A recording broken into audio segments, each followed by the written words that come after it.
Trend follow అవను, set చేస్తాను. ఓ సినిమాలో పవన్ చెప్పే డైలాగ్ ఇది. పవర్ స్టార్ గా తిరుగులేని ఫ్యాన్ బేస్ క్రియేట్ చేసుకుని కొత్త రికార్డులు క్రియేట్ చేసిన పవన్ అదే తీరును రాజకీయాల్లోనూ చూపిస్తున్నారు.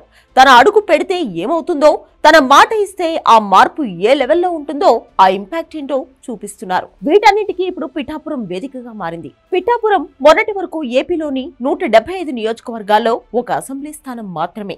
ఎప్పుడైతే పవన్ పోటీ చేయాలని డిసైడ్ అయ్యారో అప్పటి నుంచి పిఠాపురం వైపు దేశమంతా చూసింది. పవన్ ఇప్పుడు ఎమ్మెల్యేగా గెలవడం, డిప్యూటీ సీఎం కావడంతో పిఠాపురం నియోజకవర్గానికి మరింత ప్రాధాన్యత పెరిగింది.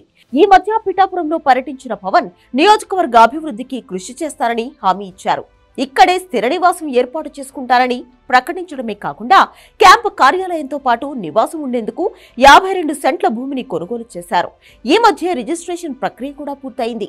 ఇదే విషయాన్ని భారీ బహిరంగ సభలోనూ చెప్పారు. గత ప్రభుత్వ నాయకులు చెప్పారు, పవన్ కళ్యాణ్ ఆంధ్రాలో ఉండడు, హైదరాబాద్ లో ఉంటాడు, పిఠాపురంకి వస్తే పిఠాపురం వాస్తవ్యుడు కాదు, ఇక్కడ ఉండడు. నేను ఈ రోజున పిఠాపురం వాస్తవ్యుడిగా, సంపూర్ణ వాస్తవ్యుడిగా మారాను. ఎలా ఇందాకే ఒక రిజిస్ట్రేషన్ పేపర్ సంతకం పెట్టి ఒక 3 ఎకరాలు కొని ఇప్పుడే సంతకాలు పెట్టి వచ్చాను, రిజిస్ట్రేషన్ చేసి వచ్చాను. ఆ మాట చెప్పడానికి లేట్ అయింది రావడానికి. పవన్ చెప్పిన ఈ ఒక్క మాట పిఠాపురం రూపురేఖలను మార్చేసింది. నియోజకవర్గానికి సెలబ్రిటీ హోదా తీసుకువచ్చింది. పిఠాపురంలో సాధారణంగా ఎకరా వ్యవసాయ భూమి 20 లక్షల నుండి 25 లక్షలు మాత్రమే ఉండేది. జాతీయ రహదారి పక్కనైతే 50 లక్షల వరకు ఉండేది. అయితే పవన్ ఎప్పుడైతే పిఠాపురంలో భూమి కొనుగోలు చేశారో సీన్ మొత్తం మారిపోయింది. కోట్లు పలుకుతున్నాయి భూములు. ఇక్కడ గొల్లప్రోలు టోల్ ప్లాజా పక్కనే పవన్ వ్యవసాయ భూమి కొనుగోలు చేశారు.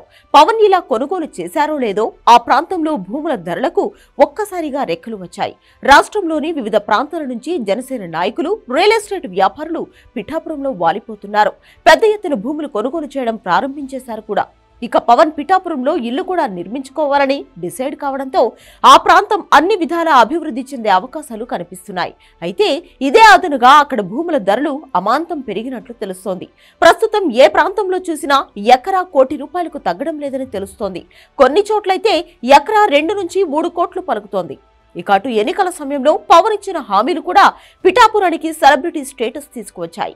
పిఠాపురాన్ని టెంపుల్ హబ్ గా అభివృద్ధి చేయడంతో పాటు టెంపుల్ సర్క్యూట్ సిటీగా మార్చేందుకు కృషి చేస్తారని డిప్యూటీ సీఎం పవన్ హామీ ఇచ్చారు. కేంద్ర దేవాలయాల ప్రత్యేక స్కీమ్ ద్వారా ఇక్కడి దేవాలయాల అభివృద్ధికి 70 నుండి 100 కోట్ల నిధులు సమీకరిస్తామని మాట ఇచ్చారు. వీటితో పాటు గొల్లప్రోలు సంత అభివృద్ధి, ఉప్పాడ తీర ప్రాంతం అభివృద్ధి, ప్రతి మండలానికి ఆధునిక ఆసుపత్రి నిర్మాణం, పట్టు రైతులకు ప్రత్యేక మార్కెటింగ్ సదుపాయం, ఆప్టిమైజింగ్ సెంటర్ ఏర్పాటు, సీడ్ సెంటర్ అభివృద్ధి, గొల్లప్రోల్లో కోల్డ్ స్టోరేజ్ ఏర్పాటు, దుర్గాడ మిర్చి పంటకు థ్రెషింగ్ ఫ్లోర్ ఏర్పాటు, కొత్తపల్లి సెస్ కు కొత్త పరిశ్రమలు, యువతకు ఉపాధి కల్పన వంటి 14 సూత్రాల ప్రణాళికను కూడా ఎన్నికల సమయంలో జనసేనాని ప్రకటించడం కూడా పిఠాపురం అభివృద్ధికి ప్రధాన కారణంగా కనిపిస్తోంది. ఏవైనా ట్రెండ్ సెట్ చేయడంలో పవన్ తర్వాతే ఎవరైనా. పవన్ ఒక్క మాటతో, ఒక్క గెలుపుతో ఇప్పుడు ఆ ప్రాంతం ఫేట్ మారింది.